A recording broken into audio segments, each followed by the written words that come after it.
Ես հայտարարում եմ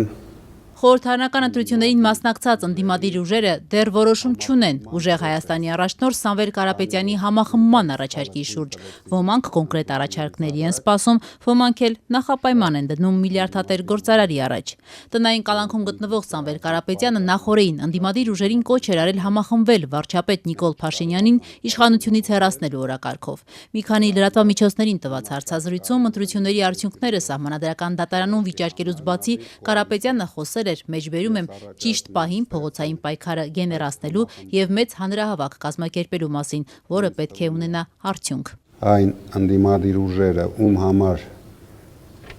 թանկ է մեր երկիրը, կարձագանքեն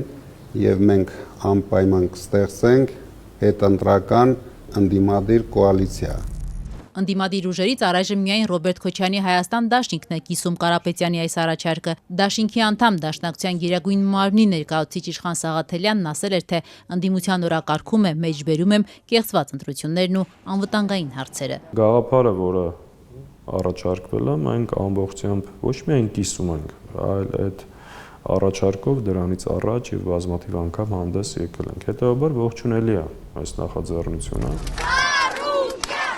Ընտրություններում ընդդիմադիրների շարքում երրորդ ամենաշատ ձայները հավաքած ԲՀԿ առաջնորդ Գագիկ Ծառուկյանը առայժմ չի շտապում արձագանքել Սամվել Կարապետյանին։ Շուրջ 60,000 ձայն ստացած ԲՀԿ-ն դեռ դիրքորոշում չունի։ Ծառուկյանի խոսնակ Իվետա Տոնոյանն այսօր տեղեկացրեց, թե Կարապետյանի առաջարկին ծանոթացել են լրատվամիջոցներից եւ դեռ չեն հասցրել քննարկել այդ հարցը։ Կոնկրետ բան Կարապետյանի առաջարկած օրակարգի շուրջ համախմբվելու հարցի հետ կապված այս պահին դեռևս պաշտոնական դիրքորոշում չեմ կարող փոխանցել, որովհետև զբաղված էին սահմանադրական դատարանի հետ կապված այս հարցերով, բայց հարգանքով ենք վերաբերում Կարապետյանի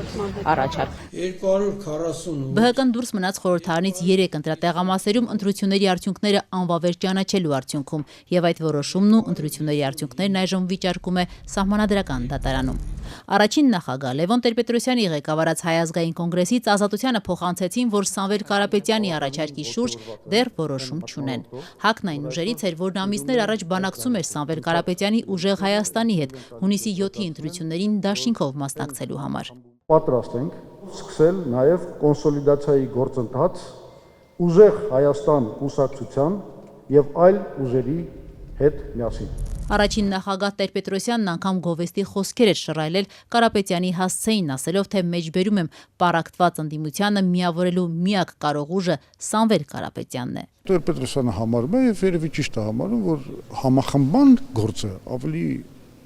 լավ կարող է անել հենց Սամվել Կարապետյանը։ Բանակցությունները սակայն այդպես էլ արդյունք չտվեցին։ Առաջին նախագահի ղեկավարած ուժը առանձին մասնակցեց ընտրություններին եւ ստանալով շուրջ 3000 ձայն դուրս մնաց խորհրդարանից։ Իդեպ Տեր-Պետրոսյանը, որ դեռևս գնահատական չի հնչեցրել հունիսի 7-ի ընտրությունների արդյունքների վերաբերյալ, դեռևս մայիսին ասել էր, որ մեջբերում եմ շատ ավելի մտահոգում են հետընտրական շրջանի իրադարձությունները, որոնք կարող են ճակատագրական լինել երկրի համար։ Ուժեղ Հայաստանի առաջնորդի առաջարկին չի շտապում արձագանքել նաև Լուսավոր Հայաստանը։ Կուսակցության ղեկավար Էդմոն Մանուկյանը եւս փոխանցեց, որ քննարկում դեռ չեն ունեցել։ Ընդդիմադիր դաշտում պետք է ձևավորվեն խոշոր բևեռներ։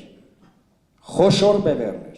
Իդեպ Մարուկյանը այն ուժերից էր, որ տարեսկզբին կոչ էր անում ընդդիմությանը միասնական բևեռով մասնակցել ընտրություններին։ Ի վերջո այս ուժը եւս միայնակ մասնակցեց եւ ստանալով շուրջ 7000 ձայն դուրս մնաց խորհրդարանից։ Նախկին օմբուդսմեն Արման Թաթոյանի առաջնորդած միասնության թևերը թեև ողջունում է Փաշինյանին իշխանությունից հեռացնելու օրակարգով Սամվել Կարապետյանի համախմբման առաջարկը, սակայն դեռ չի շտապում ասել կմիանան ընդդիմադիր պլատֆորմին թե ոչ։ Կուսակցության падգամավորի տեխնացու Լիբարիտ Դրմեյանը Ազատության հարցին պատասխան ասաց, թե կոնկրետ առաջարկի են սպասում։ Եթե կլինի արդեն հստակ առաջարկ, կոնկրետ քայլեր, ինձ թվում է կլինեն քննարկումներ տարբեր քաղաքական ուժերի հետ, այս պահին մենք չունենք։ Այս պահին մենք չունենք նման առաջարկ, կլինի, կքննարկենք, կհասկանանք։ Եվ այսպես մեր այսօրվա Սամվել Կարապետյանի համախմբման առաջարկին ԱՄՆ բանտից արձագանքել է դոգմականով հայտնի Վարդան Ղուկասյանը։ Հունիսի 7-ի ընտրություններում մոտ 26000 ձայն ստացած դոկի առաջնորդը Սամվել Կարապետյանի առջև նախապայմաններ է դնում։ Միանալու մասին խոսքը կարող է գնալ այն ժամանակ, երբ որ դուք կնեք հայտարարեք, որ դուք չեք գնում ազգային ժողով, չեք վերցնելու մանդատները, դուք պետք է հրաժարվեք մանդատներից, դուք պետք է հայտարարեք, որ գնում եք նոր ընտրությունների։ Տևական ժամանակ ուղիղ եթերներից զրկված ու հայաստանյան քաղաքական անցուդարձին մեկուսարանից հեռախոսային ձայնագրություններով անդրադարձող ԴՕԿ կուսակցության ղեկավարը ԱՄՆ միգրացիոն վարչության կողմից ձերբակալվել էր դեռ անցած տարվա փետրվարին։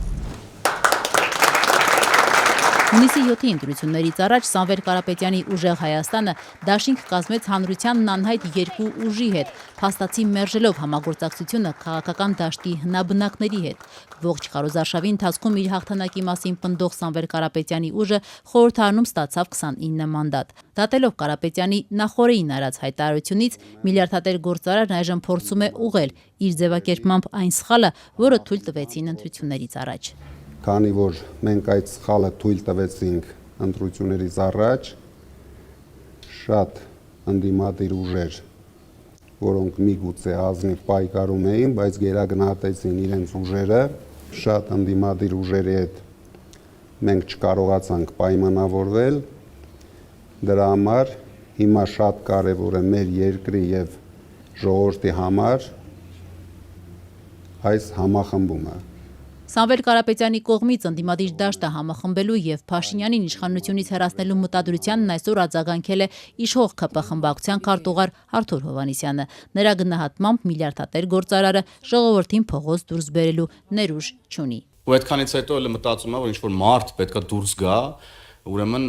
կանգնի իր կողքը, ինչի կողքը պետքա կանգնի մարդը, ես ուզում հասկանամ։ Իշխող ուժը առհասարակ մեղադրում է ընդդիմությանը ընտրակաշառքով խորհրդարան անցնելու համար։